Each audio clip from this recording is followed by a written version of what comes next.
Welcome to the Power of Nature podcast. I'm your host, Michelle Waldo. In this show, I talk about how connecting with nature and the natural world can create amazing and immeasurable benefits for us and in our lives. I share stories of my experiences doing this as part of a regular and ongoing practice, and I talk to others about their experiences with the power of nature as well.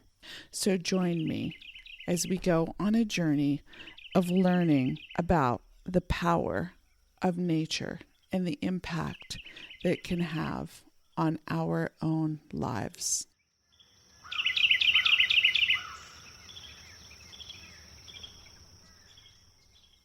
Welcome back to the Power of Nature podcast. In today's episode, I'm talking about the power of volcanoes and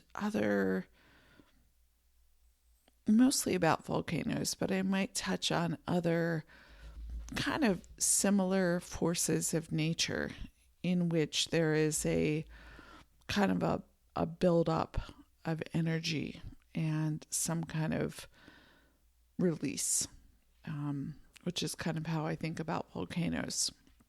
But there are other aspects of nature that are kind of like this as well. And we'll just kind of see where it goes. So you might hear I have a little bit of a scratchy throat. I'm going to take a sip of my tea. That's good. I drink a nice Yunnan tea that has really interesting flavors.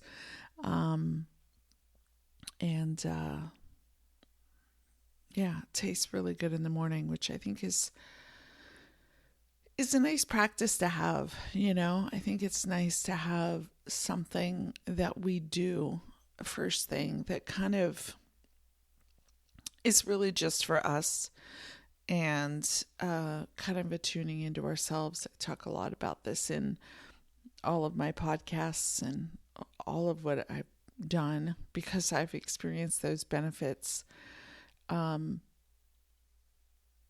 it's funny because the topic for this actually came from doing that. I was sitting in our living room, not really even looking out the window. Just, I was looking, but I wasn't really looking. Do you know what I mean? Where you're looking out, but it's like you're miles away or worlds away. I was writing about a dream I had. I was journaling, so I was writing about a dream I had. I was pondering things, and there's certain things that came up to me that at first I kind of wanted to avoid. It's like, don't rock the boat. It was weird. It was like certain feelings and thoughts that came up to me, and then other thoughts were like, well, don't rock the boat. Don't be negative. Don't bring something down. And that kind of is what ties into this conversation today about volcanoes and other kind of aspects of nature in which there's some kind of buildup. And I think there's a lot, there's a lot to this. I certainly see it a lot this year, in the last number of years especially, but this year we're having an election in the United States here, presidential election coming up, and tensions are high and emotions are high, and there's just a lot of frenetic kind of energy in the world that I see. But it's not just in times of election years. I mean, this is also something that can happen for us, each of us individually, depending upon where we're at in our own personal life journey. And how this ties into the amazing power of nature and volcanoes is, so like years ago, years ago, I studied a number of kind of alternative health and alternative spiritual practices. And as part of that journey, one of the things that I learned to do, and I actually was a practitioner of this, and then I did this with clients too, was to understand, and I've really built, I've learned a lot more about this and how this works and what this means beyond what I was taught through the kind of purview of the program that I did, over 20 some years ago. But there was this idea that kind of as you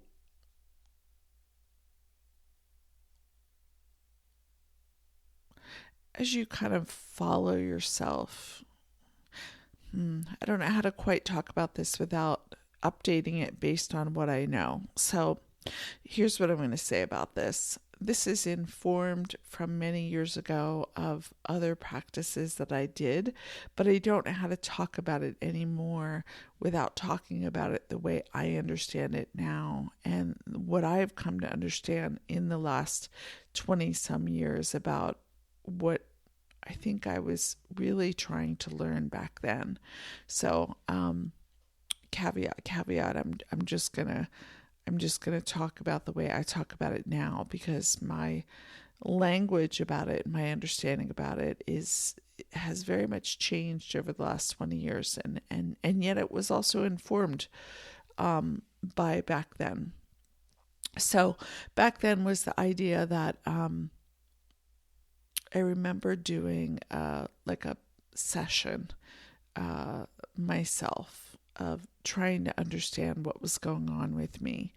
And the idea is that you could have imagery that would correspond with your feelings.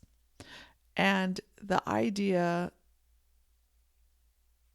or the thing that often came up for me, well, I wouldn't say often, it's not like this is all I did, but it's like when I felt like I really wanted something to change, or I was really frustrated, the image that would come up for me a lot was a volcano, and not a dormant volcano, like a full on guns blazing, active, what do they call it? I forget what they call it when a volcano is actually just like, it's active. There's another word they use besides just active, but there's volcanoes that are dormant, they're just laying there and they're not in an eruption, and then there's ones that are active. Well, in my imagery, there was always this awareness of a volcano being very active, and the imagery that I would see kind of in my mind's eye, that I would also have an awareness of feeling, was the image of, like it was kind of like this triangular shaped cone mountain, like, a big volcano, I guess.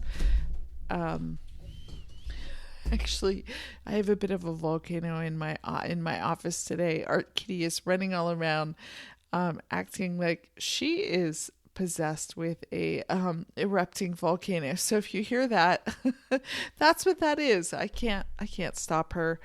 We're still trying to integrate her into the rest of our house, and until then she's going to run around and try to step on my keyboard and do all kinds of crazy, silly cat things. And then, of course, the moment I talk about her, she just sits there and acts like she has no idea what I'm talking about, because she's just so calm and collected. But getting back to my imagery, it's this kind of like, almost like a triangular shaped, cone-looking mountain, with a wide base and a narrow top, and it's brewing. It's like a pot brewing, boiling, right? Like when you see water boiling in a pot, it starts slowly, and then it starts picking up, and it starts picking up, and then it's going full throttle. Well, that's kind of like what I'm talking about in my imagery was this idea of,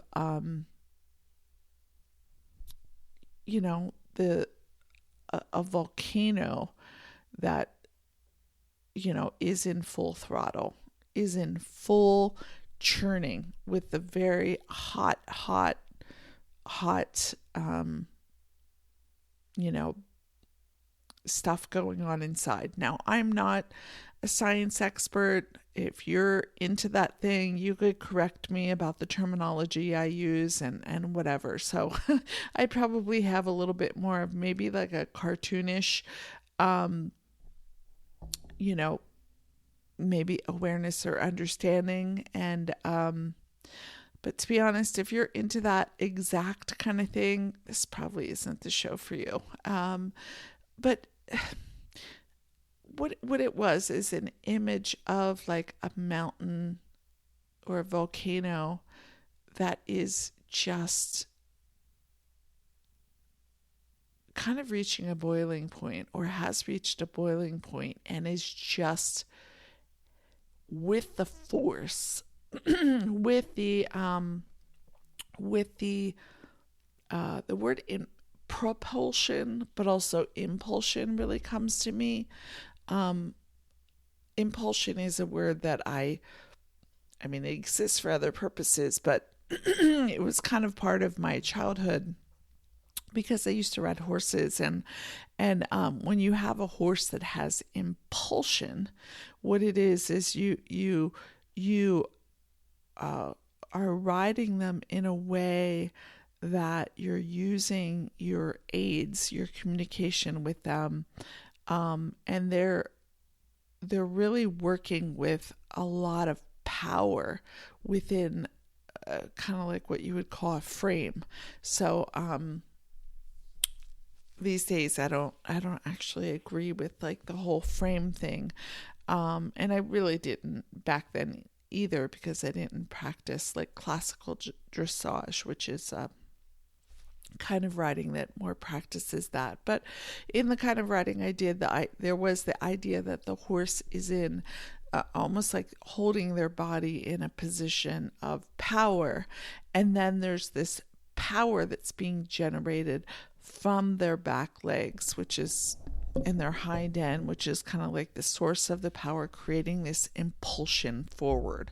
So it's very contained and it's very strong, and it's kind of like building up, and that's what allows a horse to have impulsion. And that can be really good when you're riding a horse for things like when you're asking them to do some kind of complex movement, or they're gonna go over a jump, you're jumping fences that require some effort on their part. And so I learned a lot about this as a kid. And if you want to hear more horse stuff, I have other horsey podcasts, but that's not what this show is about. But it's like that in this volcano. It's like there's impulsion. There's the volcano mountain cone itself, which is, basically a structure, a holding mechanism, if you will. And then there's this stuff that is just kind of churning and brewing and churning and brewing. Now, you might be like, why, Michelle, are you talking about this endlessly? But I think talking about it for a while is almost like an explanation of kind of how it works. And this gets back into this idea of this imagery that when I was doing like a session years ago, or sessions years ago, it's like it would tie into my anger. And I feel like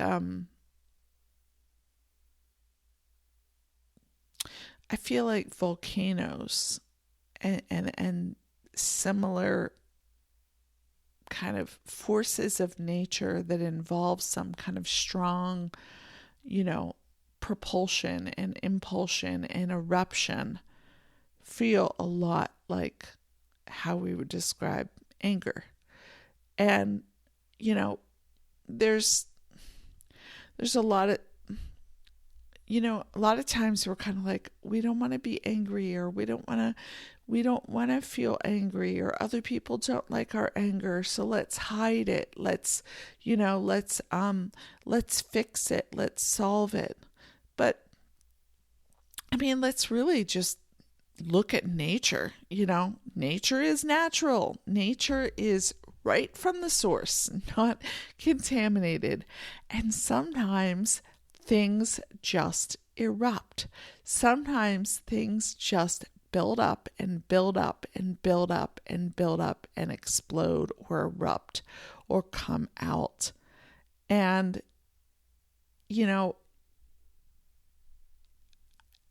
while it can be seen as destructive and as, kind of interrupting to life as it is, or life as it has been, it also, if you look at the science of it, a lot of times it actually serves a greater purpose in nature. Like, forest fires are a good example, right? Like, there's a fire, like in forests, wooded areas, there can be a natural, not arson, not man-made stuff, but a natural fire that just gets sparked and created. And that got created because of some kind of combination of factors that came together and created some kind of energetic spark that then built up and kind of exploded into a flame. And then that ends up starting a fire, and it starts a fire, in maybe some dry branches or woods or whatever. And then it expands and it expands. And I lived in California for many years and saw the experience, not firsthand, not right where we were, but nearby, the effects of a lot of fires. Now, a lot of them were also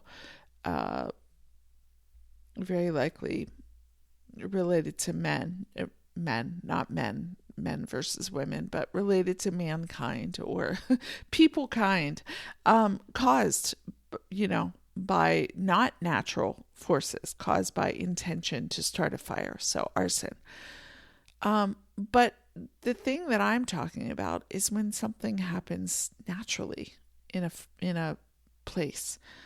It's nature's way, when it happens, of also kind of clearing things out, clearing out old dead undergrowth, clearing out the old, burning down that which is no longer serving its purpose anymore and can serve its purpose in a different way. And, I've driven, through places where you see where there was, a huge fire and there's just like kind of charred tree trunks left over that are black, and a forest where everything just kind of looks black and barren and whatever.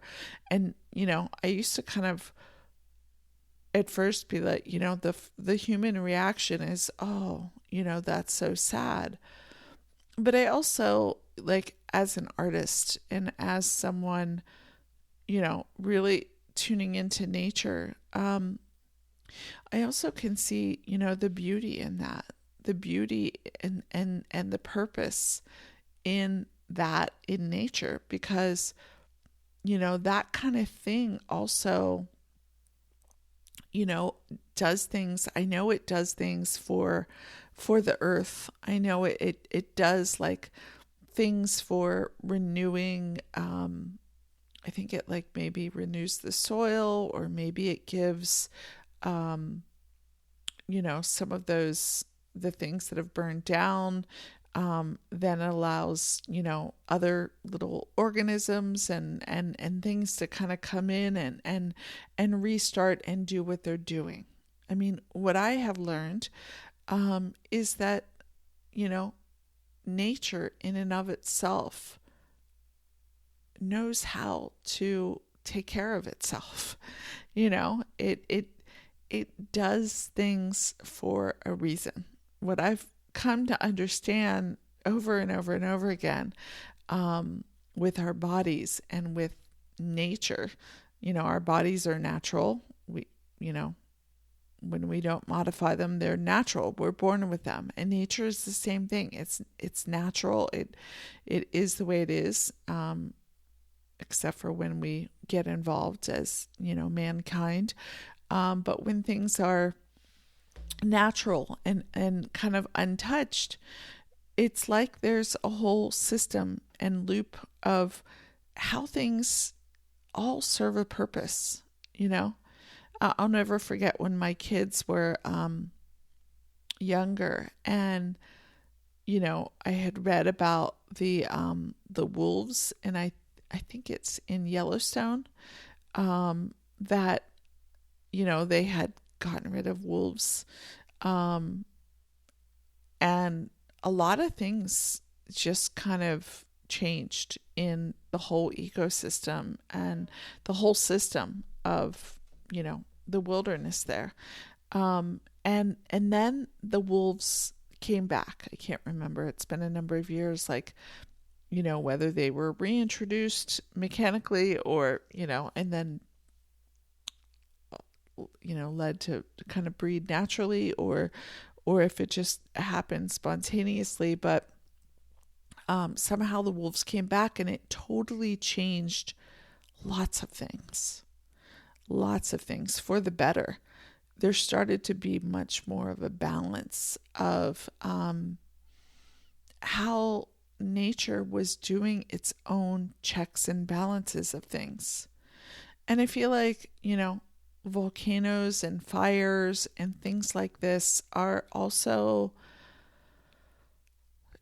tied into this, because they are natural forces. And we can be like, this is scary, and you don't really want to be in the path of a volcano, or living in a place where there's a wildfire, for sure, right? But and me either. But as a nature lover, I feel like I can so respect and appreciate that there are so many things at play that it's like I don't have the purview of all of that. And I think we people, we mankind, humankind,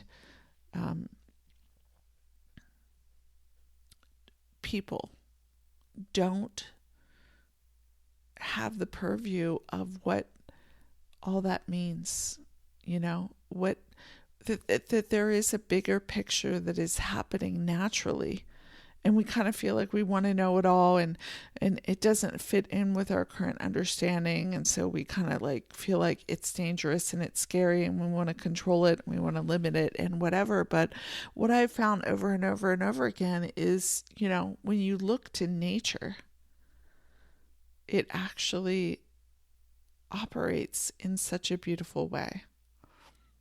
The cycles of nature and how nature works. And I find myself that the more that I learn to kind of tune into the natural aspects and the nature aspects in the world, and live in alignment with that, that it helps me. It helps me in so many ways, and that's a lot of what this show is about. And so going back to this idea of this image of this volcano, the way that it came up was related to me and anger. I don't remember exactly what the issue was years ago, that I remember really having an image of anger first, or an image of a volcano first come up when I thought of anger. But I know it just really felt like a really powerful image for how I was feeling. And the idea that it was like just this like brewing and brewing and kind of like erupting. And I think that the thing that I learned a lot as a kid, and I think this is in my family, is that, and I think this is something culturally that is just out there too, is we often are taught to be afraid of our anger or to avoid our anger. And as an artist, I've come to learn it's kind of differently. Like, some of my most powerful pieces of art came when I was really angry, and I kind of channeled that anger into my art. Now, what I have found, and I think this is true, is when we're angry and we don't know it, we can kind of explode out on other people that are not even connected to that anger.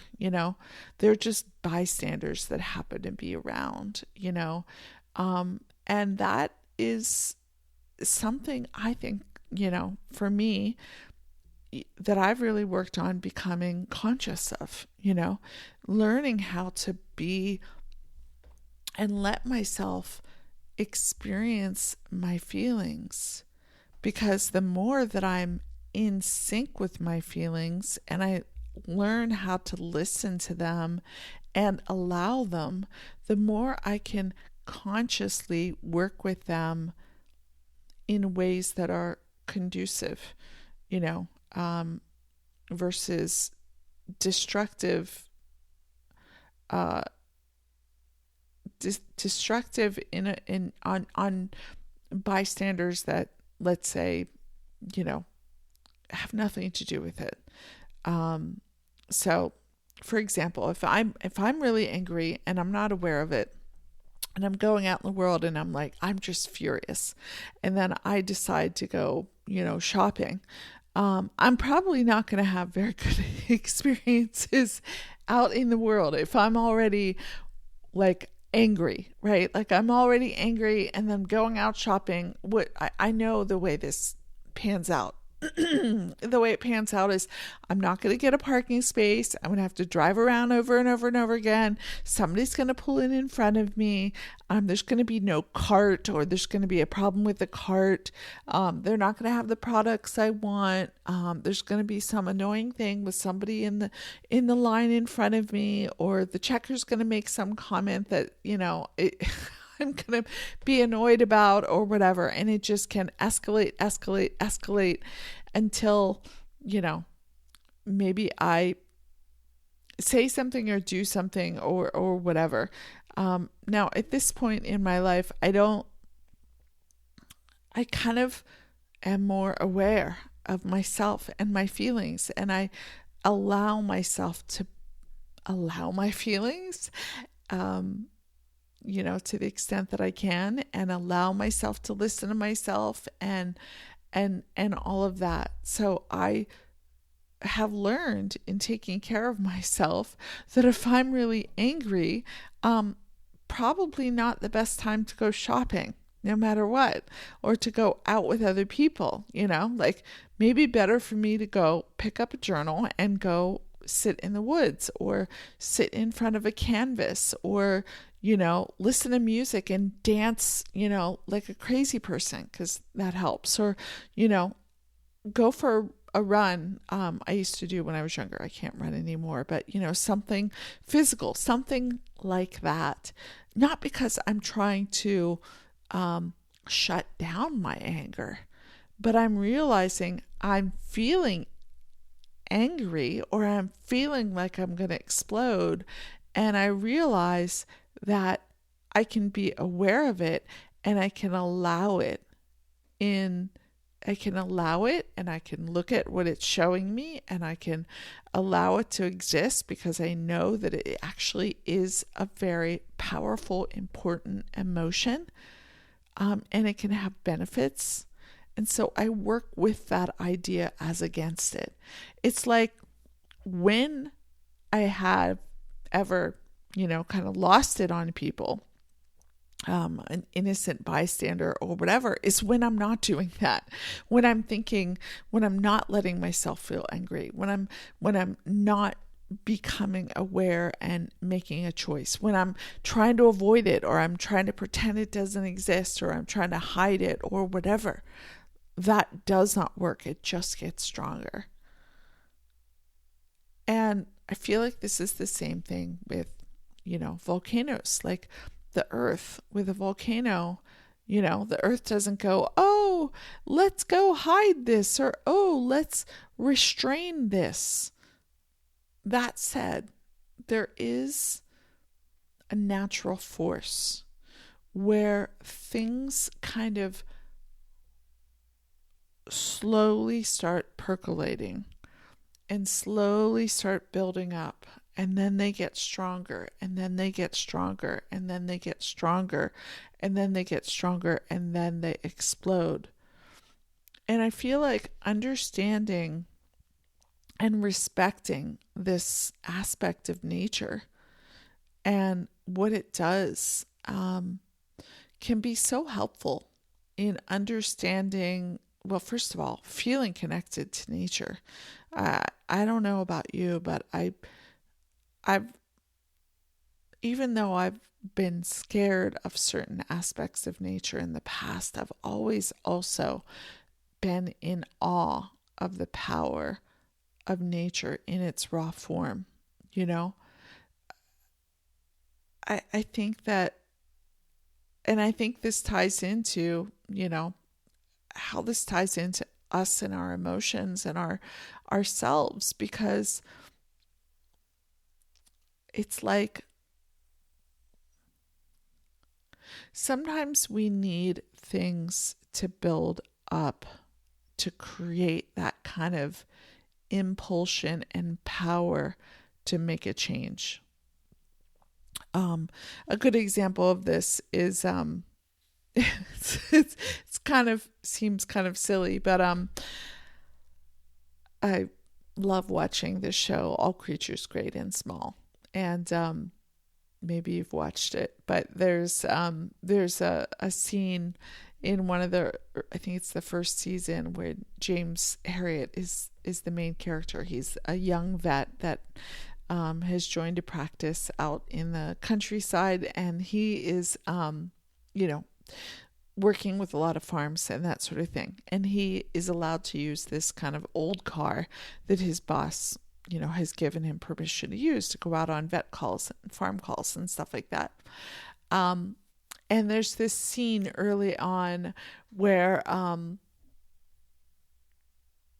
the road is really windy and it goes kind of up and down and up and down. And there's a scene where his boss is telling him to let the car go really fast down a hill, like to not put the brakes on. And James is like, well, what do you mean? Because this road is really windy, and I think maybe it had those like little stone walls on each side. I can't quite remember, but a lot of the roads like that, they're kind of narrow and they have these little stone walls. So it's not like you just go off into a field. Like if you crash, you're probably going to crash into one of those little stone walls. And the road is, narrow. And so his boss is like, you stop putting the brakes on or you're not going to make it. And James is like, what do you mean? And what it is his boss is saying, if you don't let the speed build up going down the hill, and if you keep braking and slowing it down, the car itself is not going to build up the momentum, um, the momentum to then get up the other side, because I don't know, something happens. There's a problem with the car.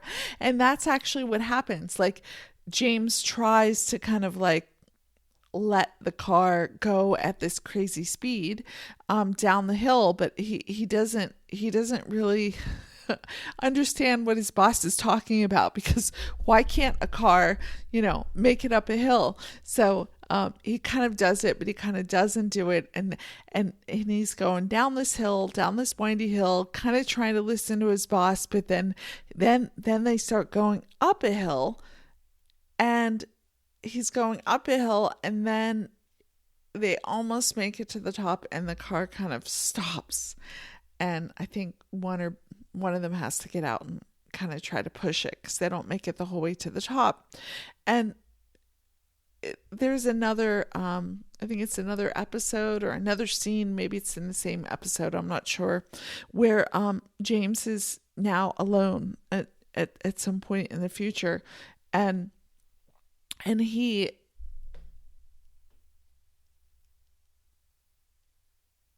kind of getting his sea legs, if you will, as a vet. He's been going through some,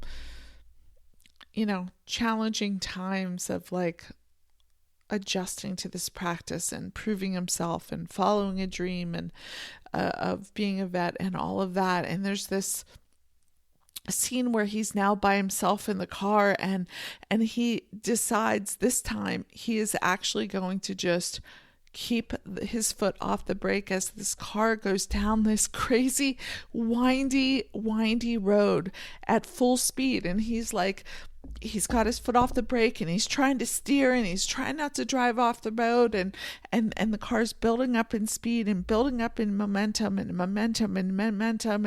it hits the bottom, and then it's starting to go up and up and up, and he's wondering, is it going to make it to the top, or what's he going to do? Is he going to run out of steam, run out of this speed to be able to make it up to the top?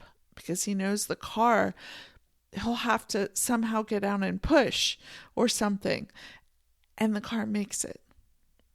And I feel like this is such a metaphor for kind of what a volcano is. It's like, a volcano isn't about going down and going up, but when we embrace the idea of letting things be like a volcano, like letting things kind of brew and kind of boil and kind of increase, and we, instead of fighting it, we listen to it. Like nature doesn't get mad at itself for what is happening inside the volcano. Nature doesn't get mad at itself for what's happening with a forest fire. Nature knows that it's part of what nature does, and it's all part of a bigger plan.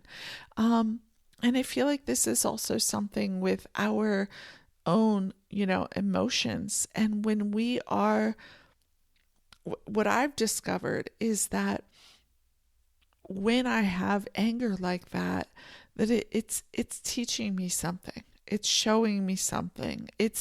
There is something to be realized and recognized from it. There is stuff like that I need to become aware of in anger, and like have it become a part of my awareness that I allow and I kind of let flow. And also it often can also be about a kind of like a wiping out or a washing away or a dying of or a destroying of old stuff, old maybe things that I've been believing or practices I've been doing or things that I've been, holding on to that don't work anymore. It's kind of like in nature, when nature's like, we're going to clear this out. Maybe it needs to make the way for other trees, or maybe there's just a lot of dead wood in there that is causing more issues and it needs to be cleared out. Or maybe there are forces in the volcano that need to happen based on what's part of the greater force of what's happening in the earth.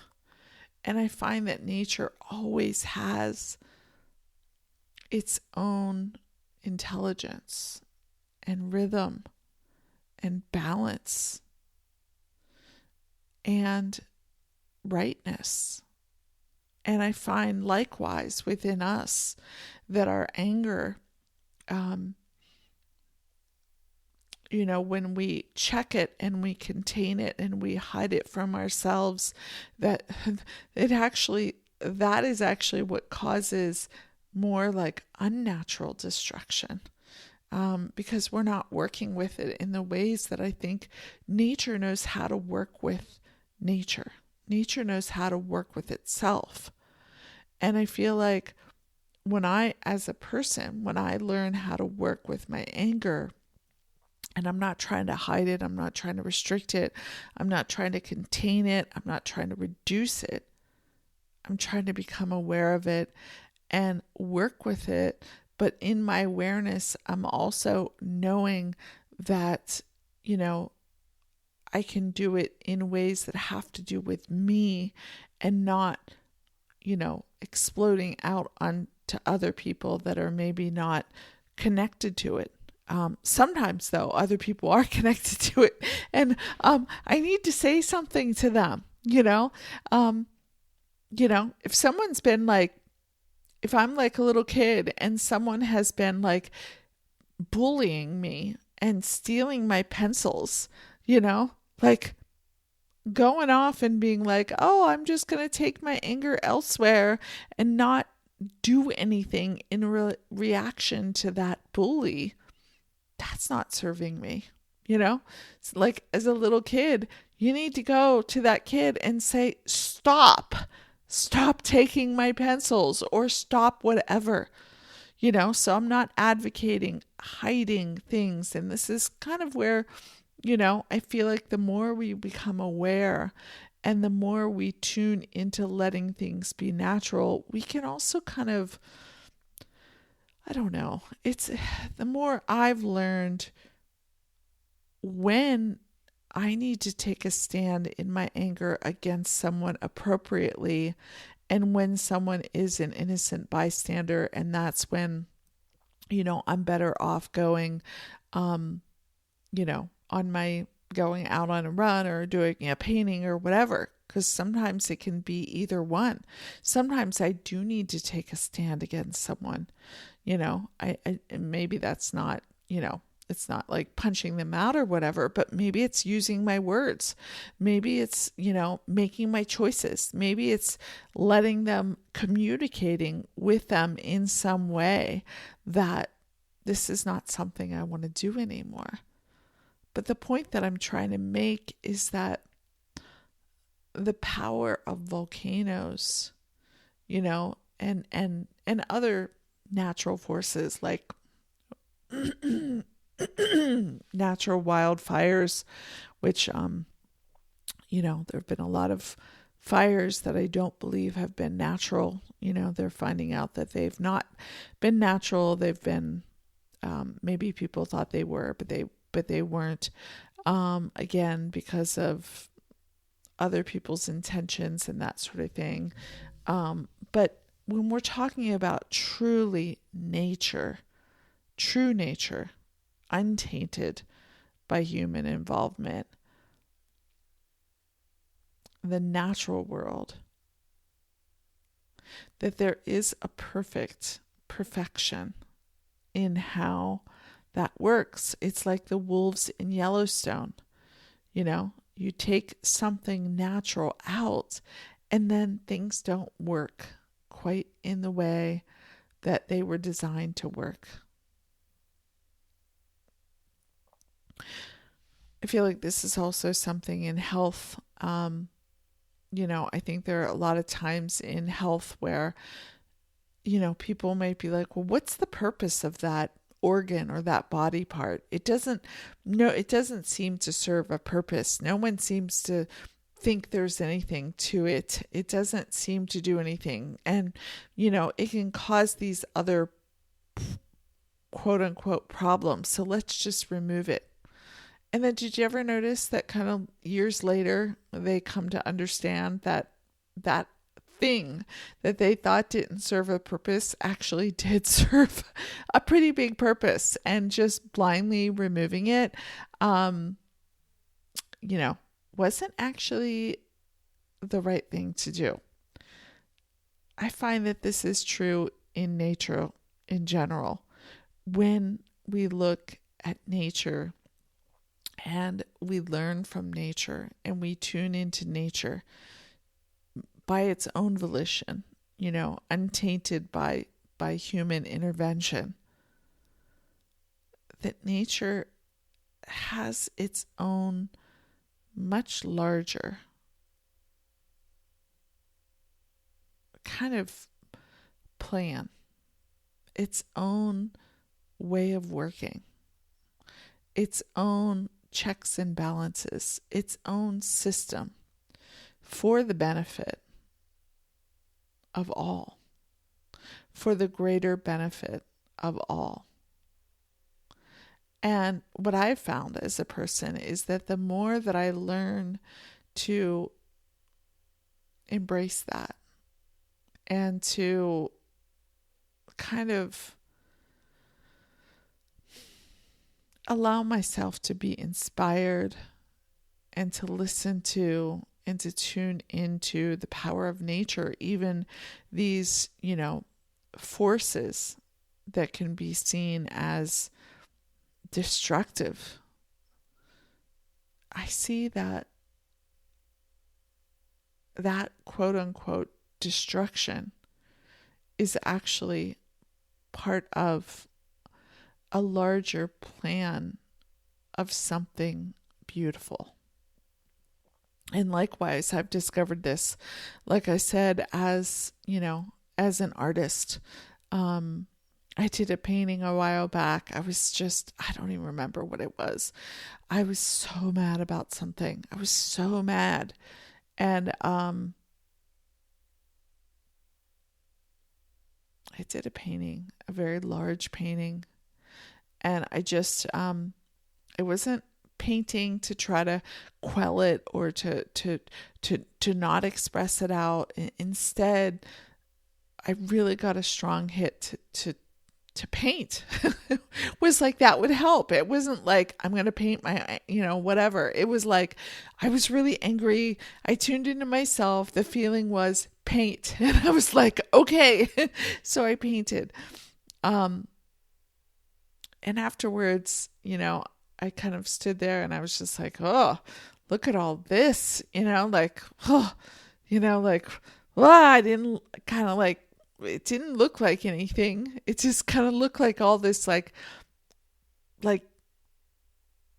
poured out, like from my purview, it was this poured out destruction of my anger that just kind of poured out on the canvas with lots of very dark colors. And, I remember how it felt when I was painting. There was just a lot of this like energy and like even just like right now, I'm kind of shaking my hand. I'm kind of like making a fist because that's kind of how I felt as I was painting. And it's so crazy because, I looked at it and I was just like, well, I guess I'll put that at the back of the stack and not want to show it to anyone. But it was still drying and I left it out on my easel. And what's so funny is I had some family members come in. And they're like, I was just like, oh, shoot, I should have put this away, I didn't really think I should. At this point, I don't really care.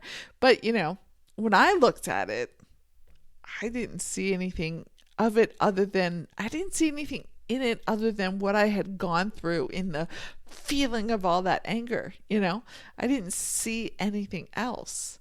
But other people in my family came into my office for other purposes and they saw the end result of it and they just stopped and their eyes got wide and they kind of got taken aback. And I was like, yeah, I was really angry. And two separate people, without talking about it, had reactions of being like, wow, that painting is amazing. And I was like, what? And they're like, amazing. Like, I think that one said they thought it was like my best work so far. And I was like, what? I couldn't see it. I couldn't see it. Like, to me, I was so caught up in what it had been like.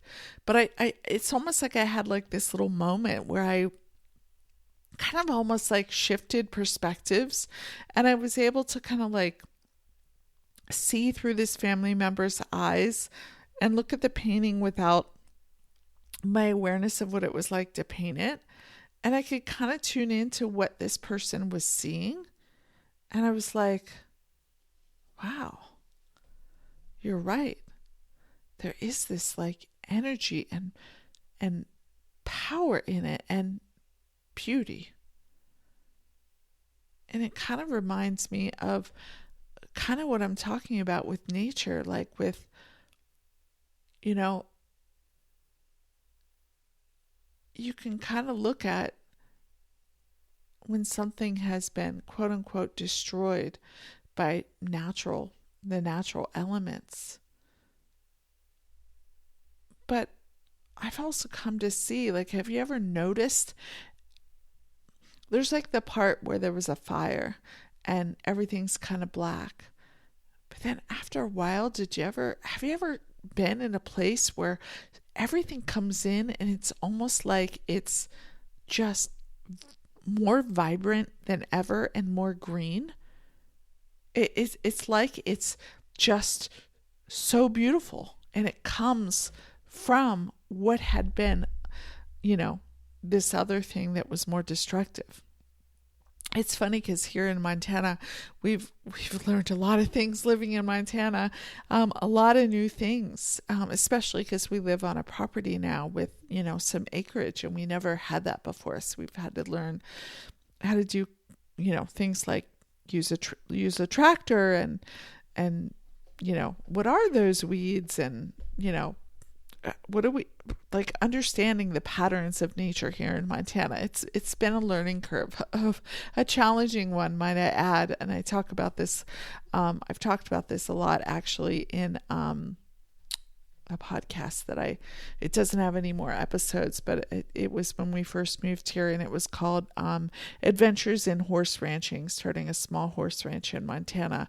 A lot of the stuff that we kind of went through, of not knowing how to do anything with the land and the challenges of that. But one of the things that we've not done ourselves, but we've seen our neighbors do, is a lot of people burn things in the spring. People do burn garbage. They also do burn debris, before there's a risk of fire spreading. But a lot of people also like burn their grass. And I remember the first time, the one neighbor in particular does this. And I remember the first time I saw it, and I was so scared. I was like, there's like the grass is on fire, and people were standing there, and I was like, this is not good. And then I started to realize that they're doing this. They know how to do that. They've learned how to do it. They've learned how to do it safely. And now, I'm kind of an old hand of driving by and watching this and being like, oh, wow, they're burning their grass. And it's really interesting because you kind of see where they're starting their grass, and then you see the flames going out across, and then where they're stopping it. But what's always so amazing is the first time I saw that, it was like, what are they doing and why are they doing it? Because I was clueless. I had no idea.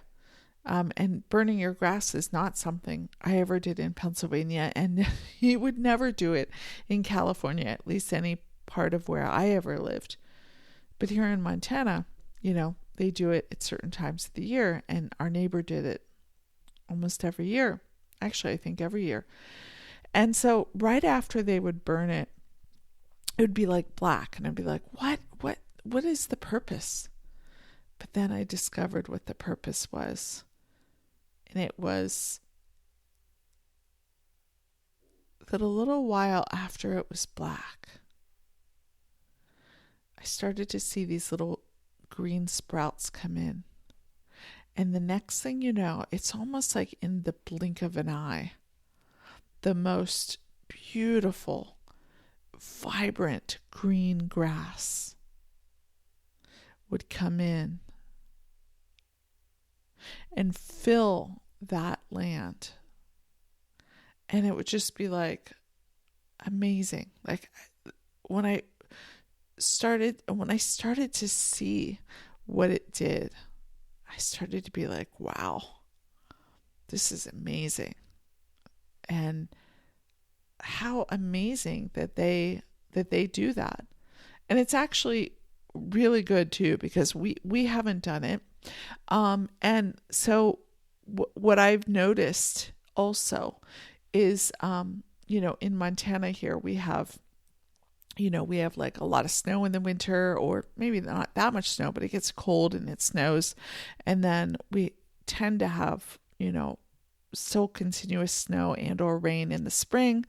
And then in the summer, usually it gets, dry and hot.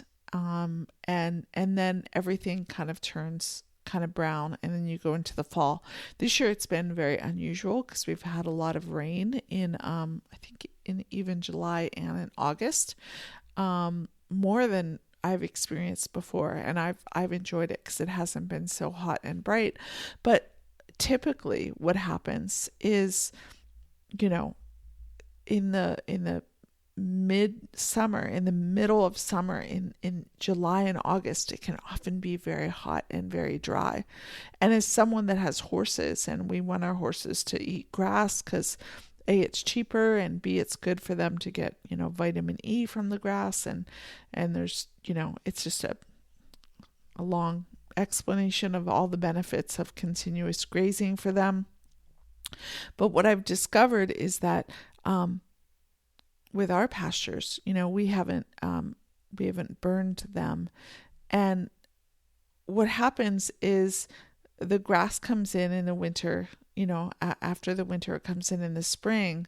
But then when the fall and the heat comes, that grass it's not as like strong. It doesn't stay as green as long as the neighbor who burned his field or his lawn.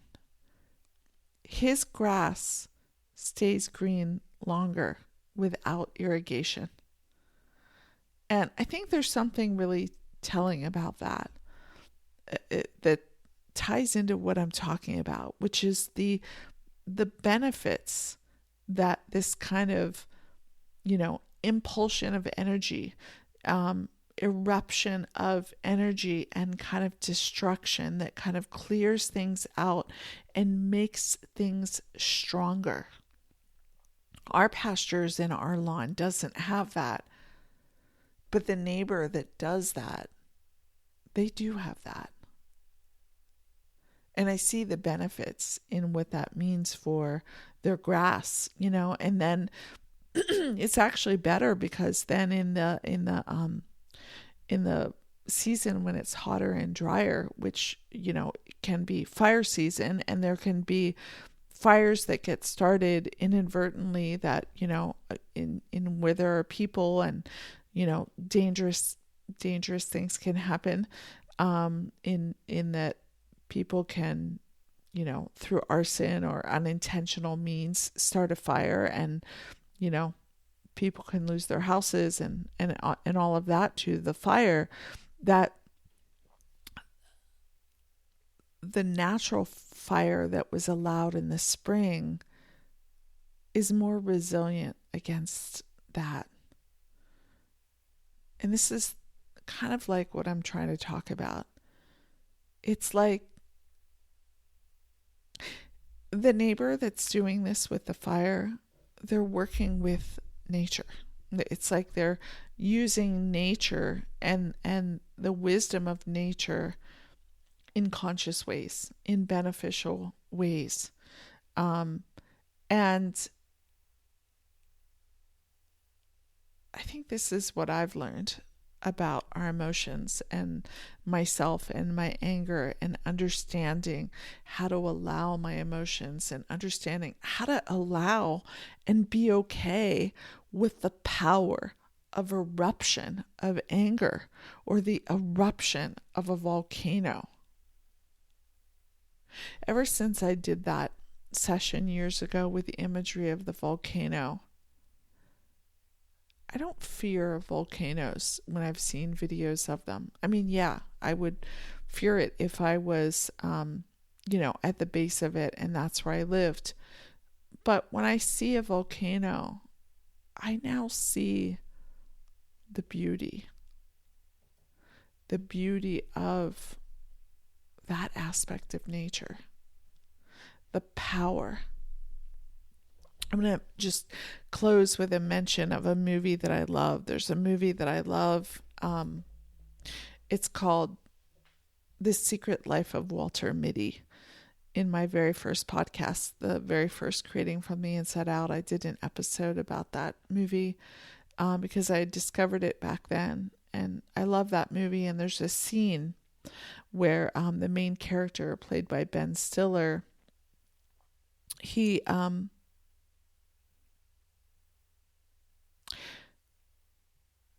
it's about a lot of things, but the movie, the way I interpret it, is about Ben Stiller coming to live his life in a more full way, coming to embrace his own self and his own energies, and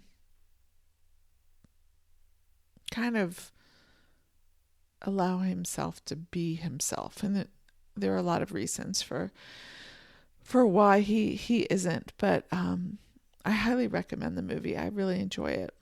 But there's this scene where he goes on a number of kind of unexpected adventures. And there's this one scene where he is in, I think it's Iceland, and there is a volcano erupting, and he has no idea because he doesn't speak the language. But there's this guy that is trying to communicate to him, like, you have to leave this area because this volcano is erupting. And the man goes back to save Ben Stiller's character, which is the character's name is Walter Mitty. He goes back to save Walter Mitty because Walter Mitty doesn't know that there's a volcano erupting literally right there. He doesn't understand. And so there's this like amazing scene when Walter Mitty, the character played by Ben Stiller, and this rescuer are in this car, and the smoke is just kind of, this angry gray, deep gray black cloud that's just descending upon them in this tiny little car, and they're trying to race to get away from it. And it's like chasing them, it's almost like it's chasing them in this little car, and they're trying to get away, and it just kind of engulfs them. And they end up making it. Spoiler alert. They survive it. But the thing is that in the movie, despite the fact that the character of Walter Mitty and this guy are like just terrified, terrified for their lives to see, are they gonna survive it? The movie is really all about these really, quote unquote dangerous, and they are dangerous things that these dangerous adventures that Walter Mitty kind of unintentionally, but kind of gets into and goes on. And ultimately for the better. Ultimately for his benefit. It's like the life he was living before was almost like a fake life. It was almost like he talks about he's trying to get this girl. He's interested in this woman at work, and he's doing this like dating profile. And this guy that works for this dating app says, what have you done that's like, I think it's like noteworthy and mentionable. And Walter's like, I haven't done anything noteworthy and mentionable. It's like his life is kind of hollow and not really himself. It's not really him being himself. He had dreams and he had desires, and it's like he's, due to circumstances that the movie explains, he stopped pursuing them, and in the movie he ends up kind of going on these amazing adventures of these dangerous, really dangerous adventures. And all of these adventures actually have some aspect of nature, or they're in nature, or, dealing with these complex, aspects of nature that he faces. And it's really also like, in experiencing that, it's like he faces himself. It's like he experiences himself, and he ends up, as a result, becoming better for it, becoming more of the person that he wanted to be and he dreamed of being, and that he really is. And I feel like this has been a long episode, but I feel like this is kind of what volcanoes and forces of nature, just, scary and destructive forces of nature can be like. Like, when we look at the power of nature and we start to see the bigger picture of how it works, and we appreciate it, and we decide to kind of embrace it and learn from it, I find that that is also what it can help us inspire ourselves to do within ourselves. Maybe clear out old beliefs or old practices or old ways of living that aren't really us and haven't served us for a long time. Maybe that's what the anger does. Maybe that's what the destruction of a volcano or a fire, a natural fire does. But what I find over and over and over again for me is that there is so much to be learned from nature, and so much to be embraced in what it can show us about what it does and what it can help us do. That I think what I have learned is that I think our own deeper selves are calling us to do. By ourselves, by our deepest self that is calling us to do what really is serving us, and by what is really in our best interests, although we may not see it at the time. There's so many times in my life that I've gone through such scary experiences that maybe made me really angry or made me really scared. And in the moment, I don't even know how I'm going to go through. I don't know how I'm going to make it. But later I see that there was a purpose.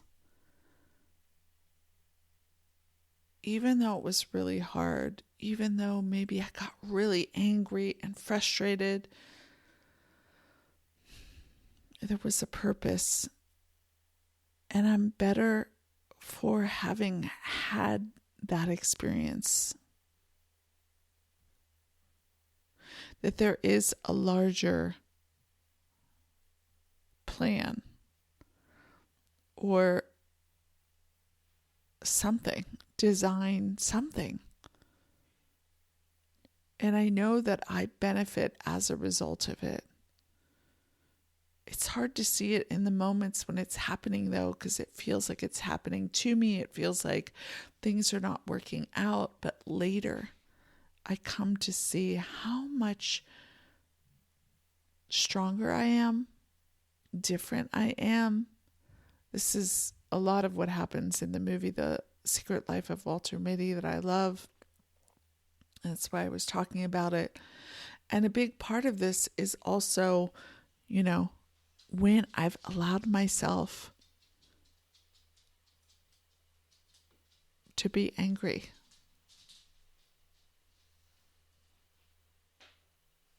I'm still learning a lot more about how to do this, how to work consciously kind of with my emotions. But I think the thing that I've come to understand and why I started this podcast is nature is it's like a rule book for it. Nature, not nature that's been, controlled and created and manicured by man. I find that stuff gets inverted. But just pure nature. Nature in and of itself. Raw, untainted nature.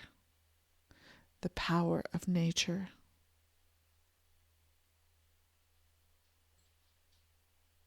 And it's why I love being in nature so much. It's why nature influences my art. It influences everything of what I do. And it's why I started this podcast and talk about what I talk about. And today I just wanted to talk about the power of things like volcanoes and natural wildfires and our anger, or at least my anger, and how I've come to understand my anger more as I've tuned into understanding nature more and understanding more about the power of nature and the benefits that it gives me in so many ways that I continue to marvel every day at how much I become more and more aware of the benefits as I go on this journey of listening to the power of nature more. And it serves me. So that's what I wanted to talk about in today's episode, and I'm going to leave it at that until the next time.